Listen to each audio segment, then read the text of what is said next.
Hello, my name is Dorothy. I'm 72 years old.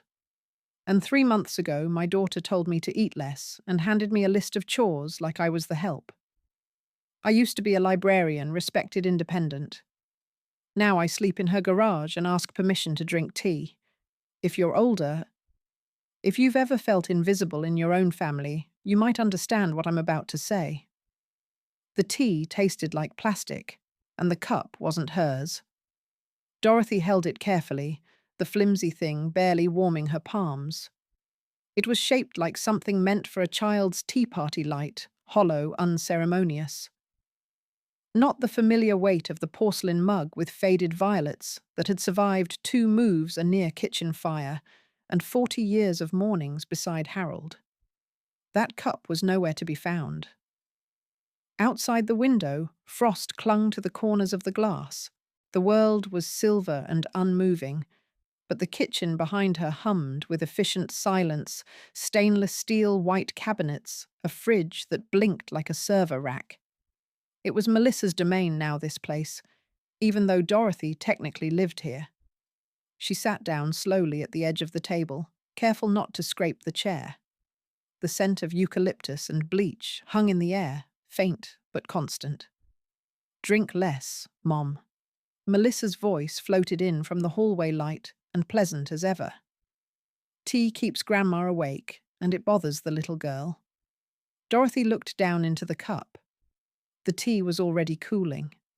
She didn't argue. Instead, she took a sip, bitter thin, and set it back down, letting it slide slightly on the glass tabletop. Footsteps came and went. Melissa's slippers pattered across the tiles, talking to someone on the phone, then to herself. "I'll be late for yoga, but I still have to clean the kitchen first." Dorothy had just wiped down the counters 10 minutes ago. She'd rinsed the sink, arranged the hand towels, aligned the spice jars by size like she always did. But Melissa liked things done her way, her version of helping Mom stay active. Greg shuffled in beard, half-trimmed tie askew. He gave Dorothy a polite smile, more of a stretch than a greeting, and dropped a few envelopes onto the table. "Water bill," he muttered. Dorothy reached for it out of habit. Greg chuckled too lightly. "Don't worry. Mum doesn't make money anymore." He picked the bill back up and walked off before she could respond. She blinked once, then again. Her fingers curled around the edge of the table where the teacup sat, wrong light, unfamiliar. The clock ticked. She stood and began to gather the breakfast dishes, rinsing each plate like a ritual. Quiet, practiced. Every action was met with silence. The kitchen didn't echo like her old one did. There, Harold used to hum while reading the paper. Here, there was only the steady thrum of the refrigerator's breath. Later that afternoon, Melissa stood at the hallway doorway, gym bag over her shoulder. "Oh, and I had to make a little change," she said casually, not quite meeting Dorothy's eyes. "We needed the guest room for Avery's play area. You'll be sleeping in the living room for now." Dorothy hesitated. "But my books are still in there. I boxed them. They're safe." Melissa waved a dismissive hand. "It's temporary." When Dorothy walked down the hall, the door was already closed, locked. She didn't ask for the key. Instead, she sat on the edge of the floral couch, the one Melissa had told her was just decorative, and stared at the blank TV screen. The remote was missing. She didn't bother searching. Night crept in. The house settled into its cold order. From the living room, Dorothy could hear the upstairs shower, Avery's muffled laughter, Melissa's voice shifting between commands and endearments. She sat with the plastic cup in her lap, empty now, but somehow heavier than when it had tea in it. Later, she tiptoed back into the hall. In the linen closet tucked behind the spare quilts, she found the small notebook she'd brought from the old house. Brown leather cover worn at the corners, its pages still waiting. She took it to the side table beside the sofa, the nightstand now, and opened to the first blank page. "This is no longer my home. The list was written in Melissa's handwriting, but Dorothy's name was on every line. She found it taped neatly to the fridge that morning, just below the magnetic calendar and beside a coupon for gluten-free crackers. 3 neat lines in purple ink: clean the kitchen, clean Avery's room, fold the laundry. No please. No could you. Just the plain expectation of doing. Dorothy stood before it, kettle in hand, and read the list again, blinking slowly. Her tea had barely steeped when Melissa breezed in, wearing her jogging suit and a whiff of lavender body spray. "Oh, you saw it," Melissa chirped, dropping her keys into the ceramic bowl on the counter. "I figured it's easier if things are clear." "You're still active, Mum. Help us. It's boring to be idle, isn't it?" Dorothy smiled with her mouth, but not her eyes. She didn't answer, only reached for the sponge to start wiping down the countertops again, though they were already spotless. Later, as she dusted Avery's bookshelf stacked with bright, glossy covers and unopened workbooks, she overheard voices drifting up the stairs. "Mum's always been better with books than chores," Melissa was saying with a soft giggle. "But she needs to keep moving, or she'll rust." Greg's reply was indistinct. He was always indistinct like wallpaper. That evening dinner was a polite affair, cooked without salt, served without inquiry. Dorothy watched as Avery pushed peas around her plate, then glanced at her mother with hopeful eyes. "Can I stay overnight at Lila's house on Thanksgiving? Her mom said it's okay." Melissa nodded, checking her phone. "Of course. Just let her mum know I'll pick you up Friday." Dorothy said nothing. Her fork hovered over a boiled carrot. Avery never looked in her direction. After dinner, Dorothy folded the towels from the dryer and set them in precise stacks. She moved slowly through the living room, trailing the scent of warm fabric softener. Melissa was already back on her yoga mat screen, propped against the couch. Dorothy paused, looking toward the backyard window. The apple tree stood dark and still beneath the early night. It looked smaller now, or perhaps the world had grown larger without her. She turned toward the back door, intent on stepping outside for just a moment. It was locked, not with a key, just a deadbolt she hadn't used. She hesitated, then let her hand fall, a hand. Instead, she opened the side table drawer and pulled out her notebook. The second page was blank. The first held her line from earlier. "This is no longer my home." She turned it again and found a piece of notepaper decades old, folded neatly between the pages. A poem. Faint pencil in a child's handwriting. "Apple trees don't walk, but they know who comes back." She touched the edges, gently remembering the old school assignment, her teacher's soft voice, the smell of erasers and chalk. That day, Harold had picked her up early with a bouquet of tiny wildflowers. She stood then slowly and made her way to the laundry room. Her knees protested each step. As she reached for the mop bucket to empty it, she saw something nestled at the bottom, barely visible beneath a rag. A ceramic cup. Dusty, chipped near the handle, but unmistakable. White, with violets. Hers.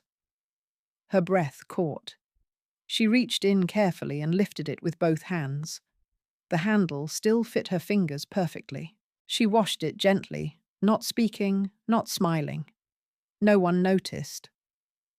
She placed it on the kitchen counter just beside the stove, where Melissa always put her matcha mug. That night, she didn't write anything new. She watched the shadows stretch along the living room walls, clutching the blanket around her legs, eyes half closed, but awake. In the morning, she returned to the kitchen with slow steps. The cup was gone. No one asked her what she was thankful for. The house buzzed with motion and the scent of cinnamon and sweet potatoes. Platters clinked. Glasses chimed. Melissa's laughter trailed down the hallway like ribbon. Dorothy stood in the kitchen, folding a linen napkin, slowly pressing each corner as if smoothing her own heartbeat.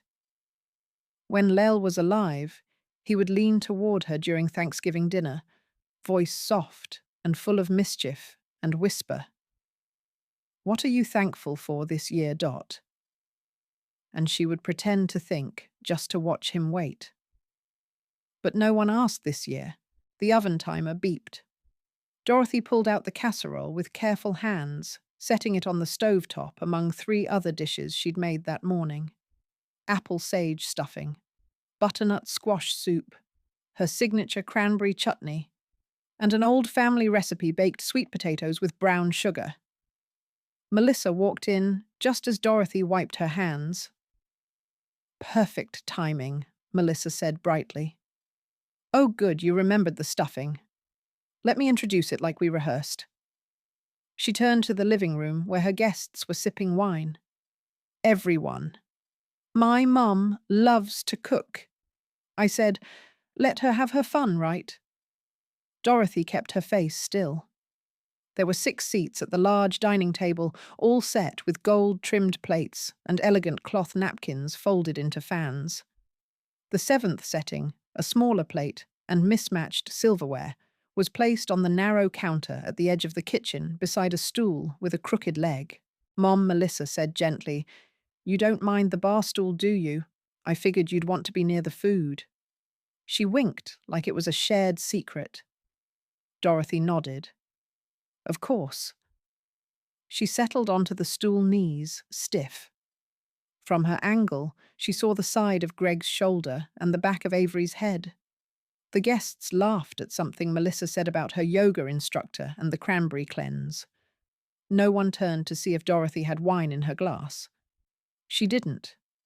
When the bottle passed by, Melissa's hand hovered above it. She looked at Dorothy's glass, then lowered the bottle with a smile.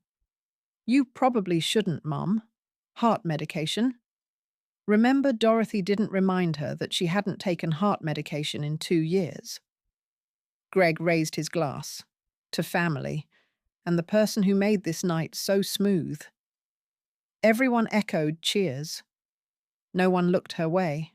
Later, while collecting plates and brushing crumbs into the trash, Dorothy ducked into the laundry room for a breath of quiet. The light buzzed overhead, casting a faint hum. On the shelf above the detergent, tucked between an old cleaning manual and a box of light bulbs, she saw it a folded piece of paper yellowed at the edges. She pulled it down, hands trembling only slightly. A drawing in crayon. A stick figure with grey hair and glasses holding a book in one hand and a cape in the other. "Grandma is my hero," it said, in block letters scrawled by a child's earnest hand. Avery had made it 2 years ago for Grandparents' Day. Dorothy stared at it for a long moment, then folded it carefully and slipped it into her wallet behind the ID card she hadn't used in months. No tears. Just a cold, quiet clarity. That night the house fell silent around midnight. The wine bottles were empty. The guests were gone. Dorothy lay on the couch in the living room, her sweater still on one arm tucked under the thin pillow. She turned to her notebook. With deliberate strokes, she wrote, "Tomorrow I will pack, even if I go nowhere." There was no room for her in the living room, but plenty in the garage. Dorothy stood beside her makeshift bed, 2 folded quilts laid over a faded cot that smelled faintly of mildew. Boxes towered around her like quiet sentinels, each one labelled in Melissa's careful print: Christmas decor, baby clothes, summer patio. Her own box bore no label yet. Just books, her books, packed neatly from the shelf Melissa had emptied without asking. The cold crept up from the concrete floor through her slippers. She adjusted her cardigan, pulling it tighter. Morning light streamed weakly through a dusty side window, casting a slice of pale grey across a row of tools hanging from rusted hooks. Zoom school starts tomorrow, Melissa had said, half apologizing, half smiling. Avery needs the living room. We'll just move your things down to the garage for now, okay? It's quieter here anyway, right? She'd said it like a joke, but the boxes had already been moved. Greg came down shortly after with a thin blanket. "It gets cold," he murmured, handing it over like a peace offering. "Just for tonight, maybe." Dorothy nodded without answering. She folded the blanket and placed it on the cot. They'd left her a lamp with no bulb. She began sorting her books in silence. The cardboard made her fingertips raw. One by one, titles she hadn't opened in years passed through her hands. Orlando, Leaves of Grass, the collected letters of Wolfe. She paused at a thick, leather-bound workbook, something she used during her library years. Tucked between its pages was a photograph faded and yellowing. She squinted at it. A smiling group of 6 librarians in front of a bookmobile. She was in the center, wearing a paisley blouse and holding a clipboard. Her smile was unguarded, her eyes wide and certain. She turned the page, and a brittle piece of newsprint slipped out. Local librarian wins statewide award. There she was again, her younger self, hair-pinned back glasses too large for her face. The headline called her Librarian of the Year. Dorothy Haynes brings empathy and order to every shelf. She stared at the article for a long time. The ink was beginning to fade, but her name was still clear. Footsteps echoed from upstairs, muffled by layers of floor and insulation.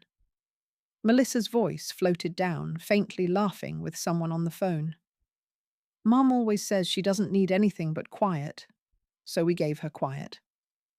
Greg replied something inaudible, and Melissa chuckled. "See, I do everything for her."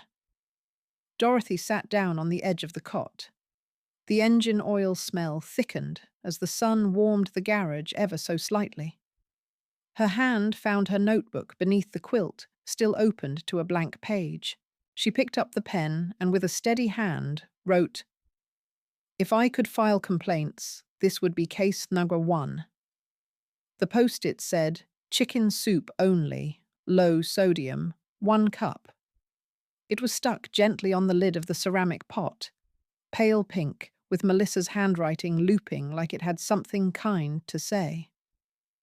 Dorothy stood for a long time in the middle of the kitchen, spoon in hand, the steam curling up from under the lid like a secret she wasn't invited to keep. The room was quiet. No music, no humming dishwasher, just the steady hum of the refrigerator like a breath too shallow to sustain. She lifted the lid. The soup shimmered thinly, barely more than water and floating herbs. 1 cup. No more. The measuring cup was left beside it, as if to ensure compliance. Dorothy poured the portion without sound, the ladle's echo small but final in the bowl. She carried it to the table, sat at the edge of the chair, and took a sip. The warmth did little. Her tongue searched for salt and found memory, instead, a Thanksgiving broth. Harold once made rich and peppery from bones simmered all day. That had been another kitchen, another world. After rinsing the empty bowl, she opened the fridge for an apple, but her fingers stopped short. The middle shelf where the cheese jams and leftover cake used to be was now cordoned off by a plastic latch. A child's safety lock clicked firmly in place. Dorothy leaned closer. A label read, "Private, Melissa." She closed the door gently. In the bathroom, a new digital scale sat between the sink and the towel rack. It lit up automatically when she stepped near. She didn't step on it. A small sticker warned alert sounds at 3-pound gain. Her stomach rumbled softly. She walked to the living room. Melissa sat on the couch, earbuds in laptop open. She was talking in her bank voice, smooth, assertive, full of friendly demands. "No, we already submitted the asset summary," she said, nodding. "Yes, it includes the transferred equity. We just need the revised valuation report by Friday." Dorothy pretended to look at the bookshelf. On the side table, a folder lay half open. She caught the heading, "Preliminary Valuation of Assets, Haynes Property." Her eyes narrowed slightly. A photograph of her old house peeked out from the pages, her garden, her kitchen window.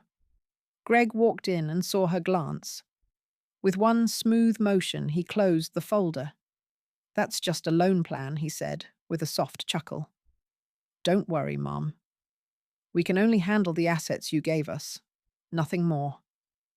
He smiled the way people smile when they believe you're too slow to keep up. Dorothy nodded. The corners of her mouth lifted, but her eyes did not. That night, dinner was baked salmon and greens. Melissa left a plate on the counter. Dorothy didn't touch it. Instead, she curled beneath the thin blanket in the garage notebook balanced on her knees. She didn't write right away. She let the silence press against her ribs. Then slowly, carefully, she wrote, "For the first time I've ever felt hungry, not because of my stomach, but because of my honor." Avery called her grandma, past tense, as if it had expired. He had said it without malice, without pause, while stirring cereal at the kitchen island. Melissa doesn't let Grandma eat much these days. Dorothy didn't flinch. She rinsed a teacup with practiced calm, her hands moving in rhythm, not betraying the tightness crawling up her spine. From the corner of her eye, she saw Melissa glance up from her phone. "Children," Melissa said, with a gentle chuckle brushing her fingers through Avery's hair.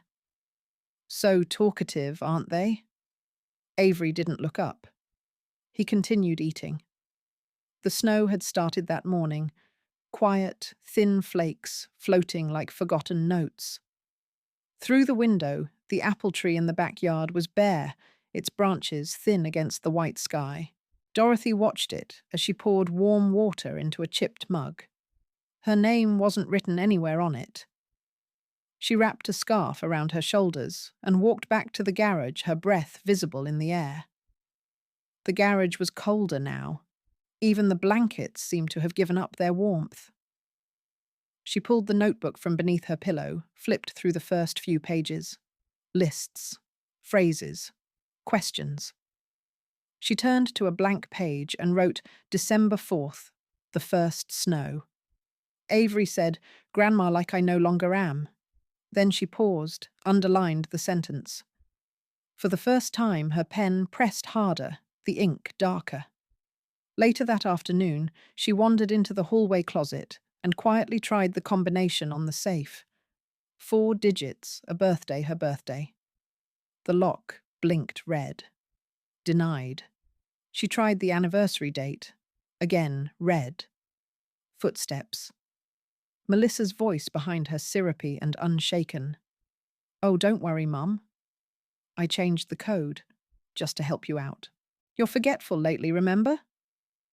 Dorothy nodded. "Of course.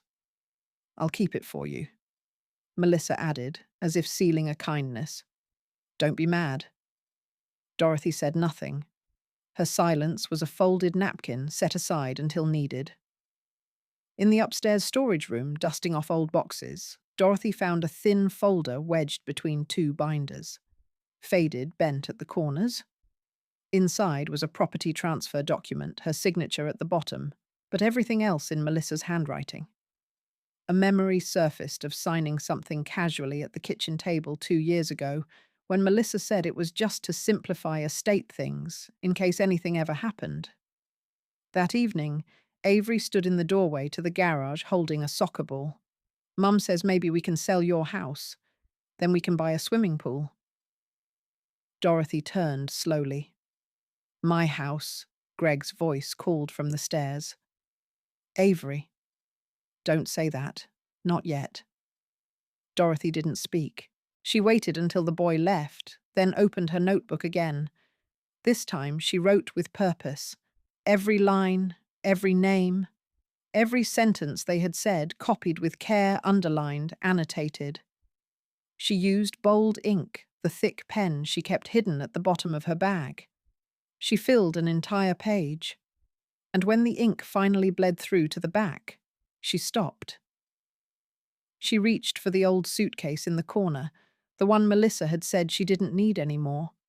She opened it, placed the notebook inside, wrapped it in a sweater Lel had once folded for her. Then she whispered to herself, This is going to someone who still listens. She left at 4:10 a.m. carrying only her coat, a notebook, and silence. The garage door creaked as she pulled it open just wide enough to slip through. The cold met her like a familiar breath, sharp but honest. She wrapped the scarf around her neck twice, tightened her grip on the suitcase handle, and stepped into the darkness. The frost on the lawn hadn't yet melted into morning. Above the sky was a deep slate, not quite black. The apple tree stood still in the backyard branches, bare, watching her leave like an old friend that didn't need words. Inside, no lights turned on. No footsteps followed. Before she walked out the front gate, Dorothy paused at the hallway mirror. On its frame, she taped a small note. "Thank you for letting me go." She left it unsigned. The bus stop was a 5-minute walk. The air bit at her hands, and her steps were slow but steady. No one was around, except a cat darting under a hedge and the distant hum of early delivery trucks. She waited alone beneath the dull glow of the street lamp until the 4:30 bus arrived, its brakes hissing gently as it slowed. The driver, an older man with a kind nod, didn't ask questions. She dropped coins into the fare box, took a seat by the window, and set her suitcase beside her. The notebook sat on her lap, covered by her gloved hands. Out the window, the town slipped by in pieces. Gas stations, shuttered stores, a half-lit billboard advertising holiday discounts. She didn't turn her head. Her eyes were steady, reflecting nothing but resolve. At the county centre, she stepped off the bus and walked 3 blocks to a narrow building that used to be the public library. The wooden sign still read Pine View Motel, though the paint had chipped to memory. Inside the lobby smelled faintly of mildew and floor polish. She rented a small room. Cash only. Room 6. It had a single bed, a wooden chair, and a nightstand that leaned slightly to one side. On the wall hung a faded photograph of the town square dated 1979. She placed the suitcase by the bed and sat down. For a while she listened to the radiator ticking to her breath, to the silence that felt less like emptiness and more like space. Then carefully she picked up the phone and dialed. Pauline. She said, voice soft but unwavering. A pause. Dorothy. The reply was cracked with surprise, like a photograph rediscovered in an attic. It's been 20 years. Dorothy smiled faintly. Her fingers brushed the notebook's edge. I'm ready to come back. Not to the house, but to myself. Pauline had aged, but her voice still had the heat of old justice. They met at a small cafe, tucked between a dry cleaner and a notary office. It had once been a sandwich shop, then a bookstore, and now served as a quiet place with chipped mugs and good coffee. Dorothy arrived first and chose a booth by the window where the winter light softened every corner. Pauline entered 5 minutes later, wrapped in a red wool coat that didn't quite close around her anymore. Her hug was awkward, half out of habit, half out of years unspoken, but it was warm, and it lingered for a beat longer than expected. You look... Pauline paused. Not bad, considering you've done the unthinkable. You left. Dorothy smiled, faintly lowered her gaze. Only my address changed. The rest is still catching up. They ordered tea. The young waiter glanced at them curiously, as if trying to place who they were, 2 older women meeting in silence, then speaking with a fluency he didn't yet understand. So Pauline said, cupping her mug. Tell me what happened. No censorship. I've got thick skin and no patience. Dorothy took out the notebook, the porcelain teacup wrapped in a scarf, and a folded page listing the items she'd seen in Melissa's files. She laid them on the table one by one, as if laying down pieces of herself. Pauline looked at them the way a seasoned librarian might examine a rare edition carefully without judgment, but with sharp curiosity. I knew it. Pauline muttered after skimming a few entries. Not just neglect. This is structure, routine, a system of erosion. Dorothy remained quiet. Her fingers trembled slightly as she stirred her tea.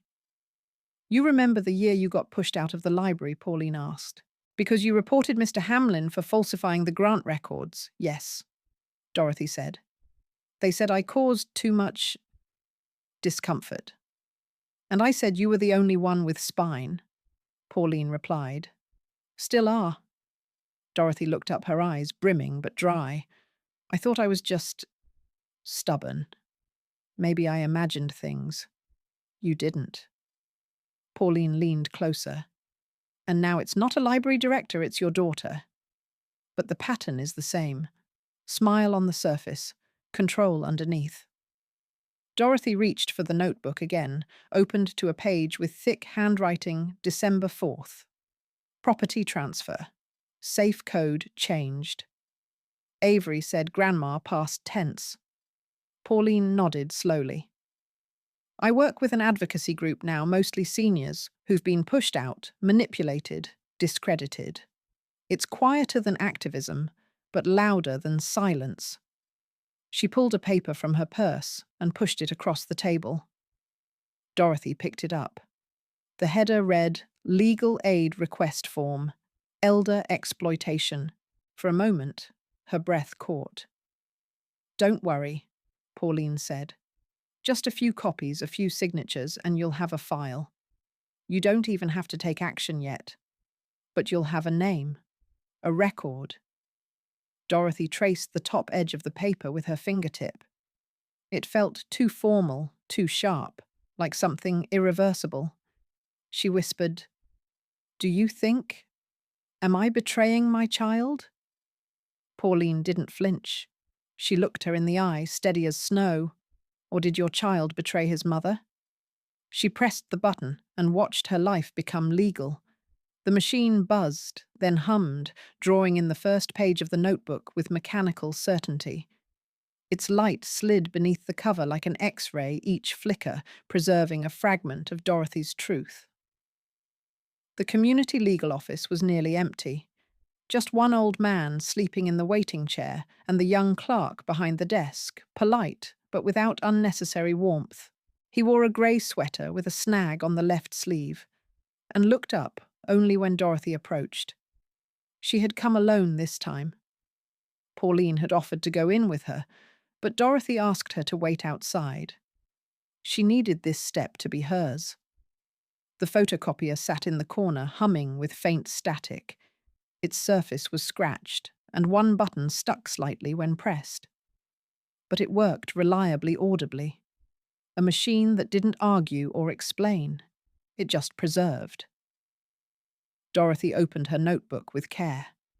Her hands trembled slightly, not from cold, but from the sharp sense that what she was doing could not be undone. She placed the first page on the glass, a quiet account of the plastic cup dated with care. Behind her, the clerk cleared his throat gently. Are you sure you want to send this file? He asked. His voice was kind, not hesitant. Dorothy didn't look back.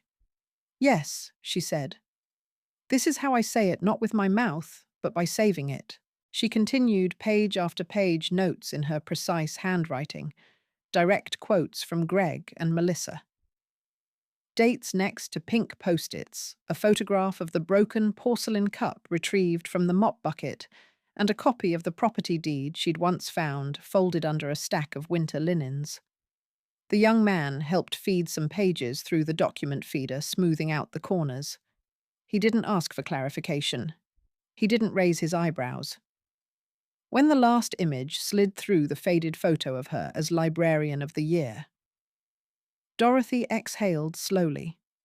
The clerk took the copies and stapled them into a single file, then pressed a final key on his keyboard.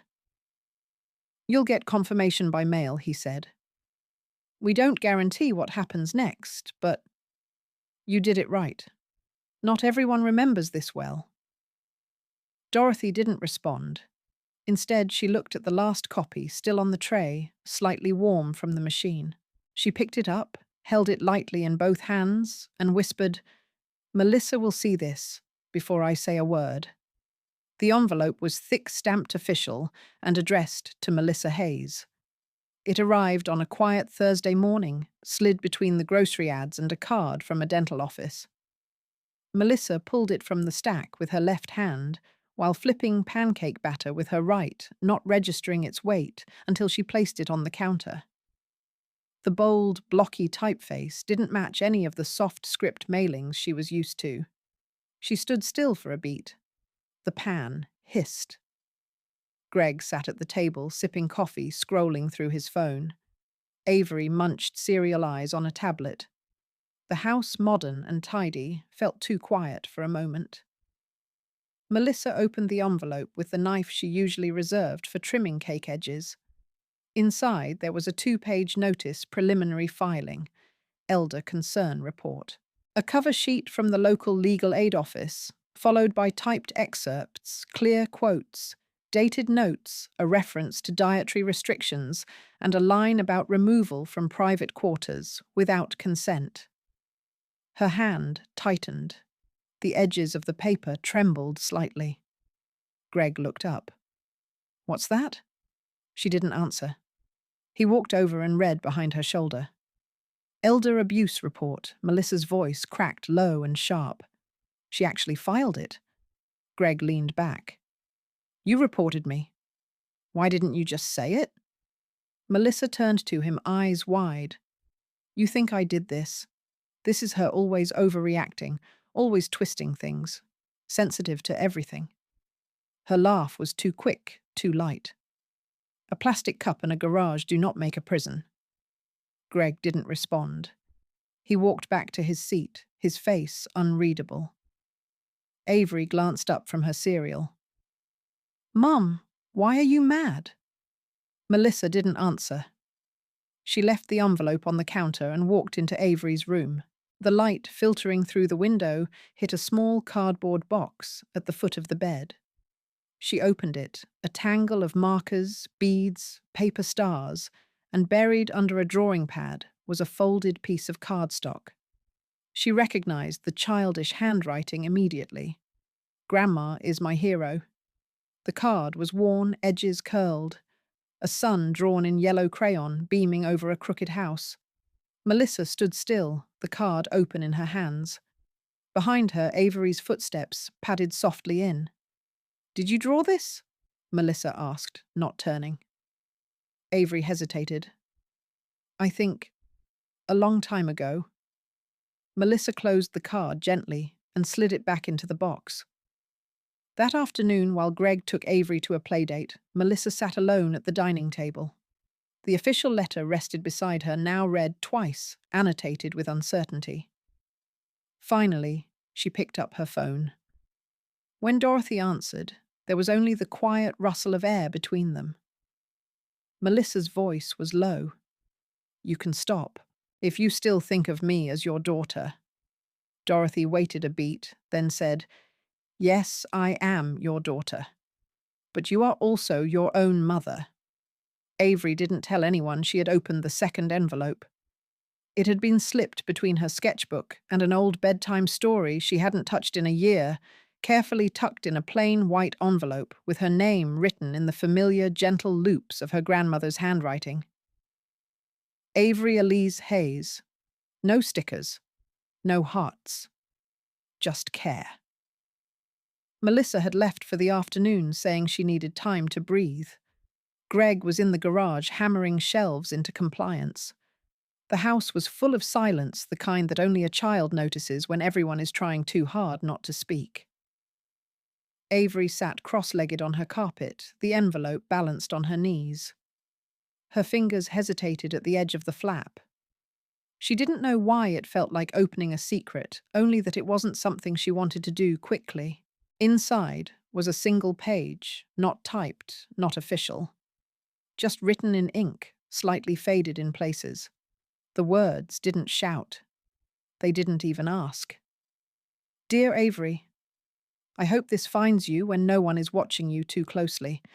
I won't explain too much because children don't need long speeches. But I will ask you something. Have you ever seen anyone sad when they were called an extra in their own house?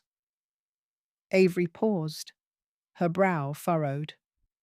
An extra, she whispered aloud. She didn't know what to make of it, but she remembered something a moment 2 weeks ago when her mother scolded her for asking if Grandma could braid her hair like before. Grandma is not your best friend, Melissa had snapped. You're 10. Grow up. Avery blinked at the memory. She hadn't thought of it again until now. 3 photographs were folded inside the envelope. One of the apple tree bare branches scratching the grey sky. Another of a chipped porcelain cup resting on the corner of a cold countertop. And a pink post-it reading, "One bowl. Low sodium." They meant nothing and everything. She didn't understand the details, but she understood the feeling. She sat still, the photos spread out like puzzle pieces she couldn't name. Then slowly she reached for her notebook and began copying the letter by hand. Not word for word, she didn't know how to spell everything. But she wrote down what she thought it said. Grandma said she felt like a guest in her own place. Her pen scratched slowly. At the bottom of Dorothy's letter, in even smaller writing, was a final line. If you want to find me, come to where we used to read together. Avery touched the paper. Her throat ached. She didn't know how long she'd been crying until she realized her sleeves were damp. She folded the letter not into her notebook, but into a small fabric pouch she kept under her pillow. The one Grandma gave her last Christmas, embroidered with yellow daisies. Then she whispered into the quiet room to no one in particular I remember. The doctor's voice was calm, but the words weren't. Melissa clicked away from her online meeting, one hand still on the mouse, the other adjusting her headset. Hello, this is Melissa Hayes. Mrs. Hayes, good morning. This is Dr. Simons from County General. I'm following up regarding a request we received from the Senior Protection Agency. A case involving your mother, Mrs. Dorothy Hayes. The air in Melissa's home office changed temperature. She looked at her screen-muted colleagues in little boxes, then closed the laptop slowly. Oh, she said. That's unexpected.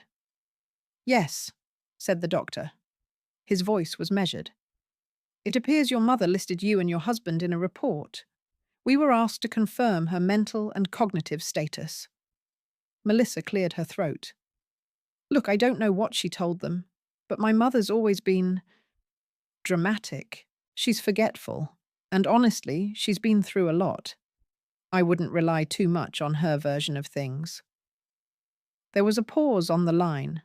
Not long, but long enough to feel deliberate.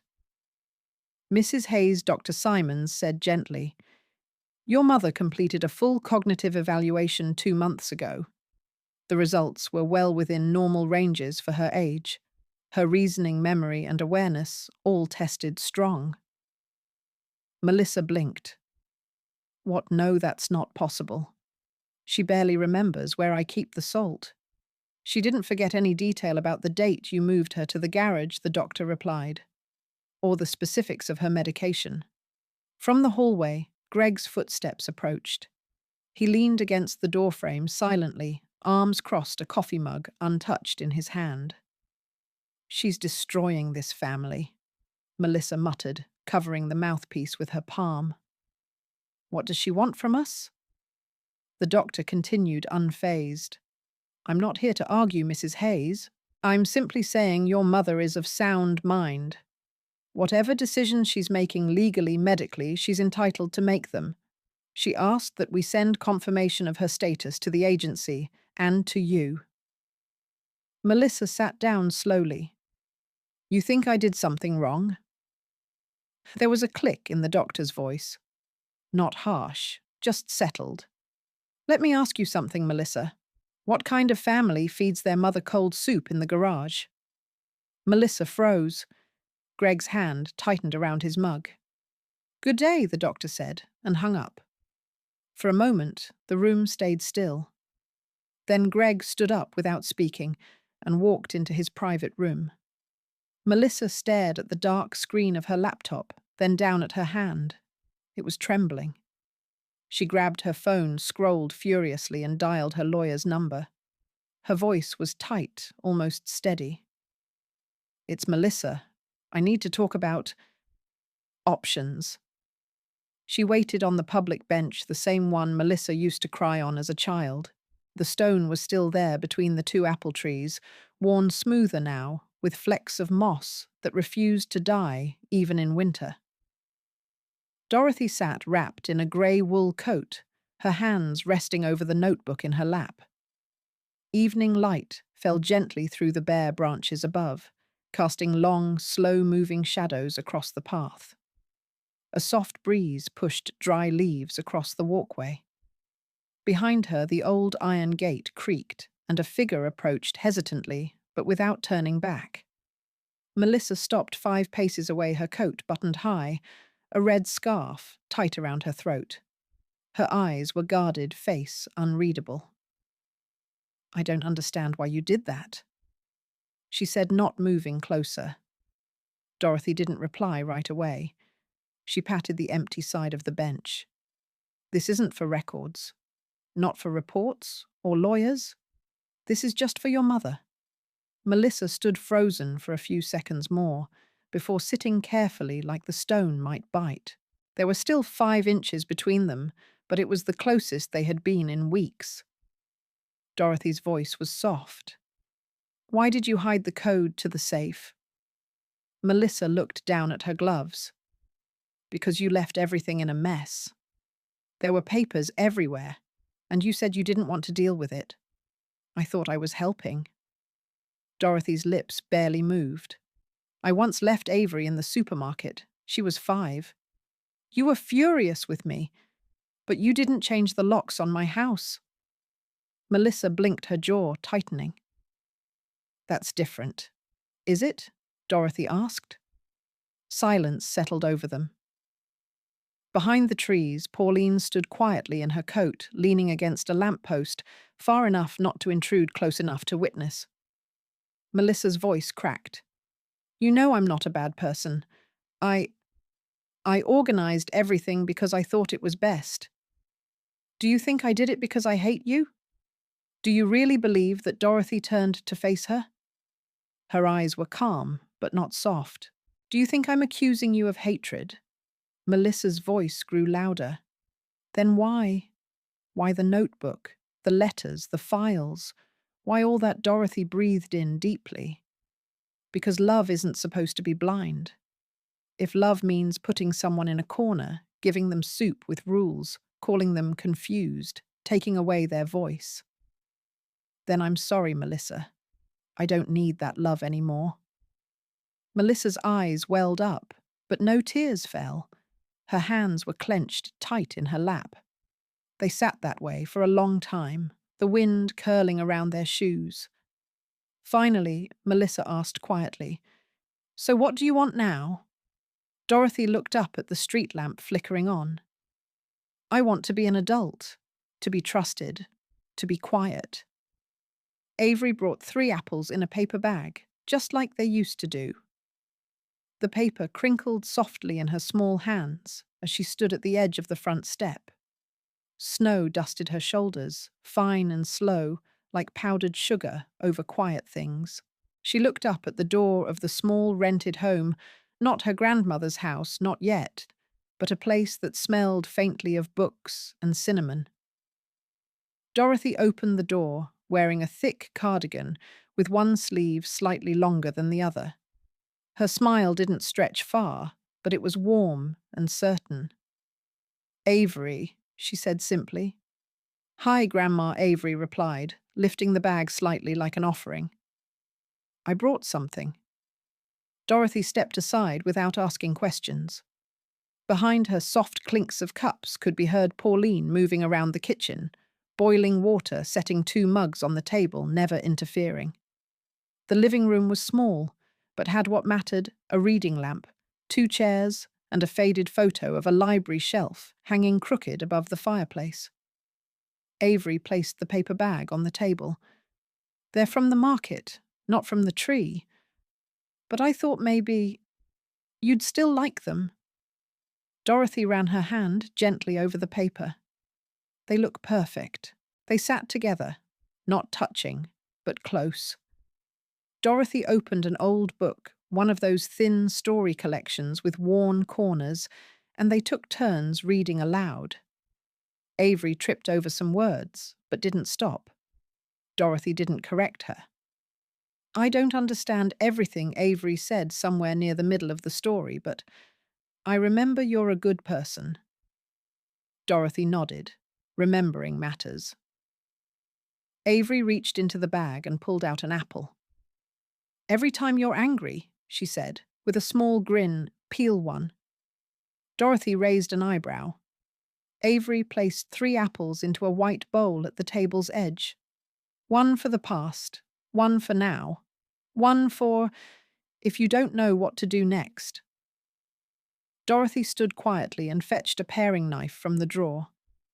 She peeled the first apple slowly, the red skin curling down in a single long ribbon. When she was done, she cut a small slice and handed it to Avery. They didn't speak for a while. Pauline placed a mug beside each of them, nodded gently, then returned to the kitchen. Outside, the snow kept falling in soft, undecided flakes. Avery looked down, then up again. Your mother said, she whispered, she doesn't want to go back. Dorothy's hands paused over the bowl. She just doesn't want to go back to a place where she's not here. But she's here, if you want her to. She looked into the mirror and didn't see a victim anymore. The morning light filtered in through pale curtains, washing the room in shades of pearl and cream. It was Christmas Day, quiet outside, only the rustle of frost against the window pane, the hum of a distant car, the soft ticking of an old clock on the nightstand. Dorothy folded the wool blanket with care, smoothing the edges until they aligned perfectly. She stood before the mirror, oval, rimmed in thin bronze, slightly fogged in the corners. Once she had avoided this glass. On darker mornings, she used to brush her teeth without looking up, afraid of the tired eyes that met her. But today, she looked, fully. Not searching for age or sadness, just looking. The woman staring back had the same silver hair, the same lines around her mouth, but her gaze was different. She did not flinch. She did not fade. Her eyes looked straight into their reflection, steady and calm. Dorothy opened the small cabinet and chose the porcelain teacup. It had once been chipped, then carefully mended, with a line of golden resin. Pauline had insisted on repairing it instead of replacing it. Kintsugi, she had said weeks ago. The crack is the beauty. Dorothy poured tea into the cup, the steam curling upward. She sat near the window, wrapped her hands around the warm porcelain, and breathed in the scent of dried chamomile and orange peel. Her phone buzzed once on the table. She picked it up and saw Pauline's voice message, someone new, signed up for support. Mild case of financial pressure from the kids. Said she read an article with your name and asked for you. Dorothy smiled. She opened the drawer and pulled out the invitation from the senior centre, offering a small advisory position for a new elder literacy and advocacy program. It was unpaid. It didn't need to be. Dorothy flipped to the final page of her notebook. The pages before were full, notes, fragments, small sentences heavy with meaning. Today she wrote only one line, I am no longer explaining my worth. She closed the notebook gently and placed it beside the teacup. Somewhere in the distance, a bell rang, soft, cheerful. Then again, closer now. Outside her door. Not insistent, not loud. Just a small familiar sound, like someone waiting patiently. Outside the door there is a small bell ringing, not in a hurry, not persistent.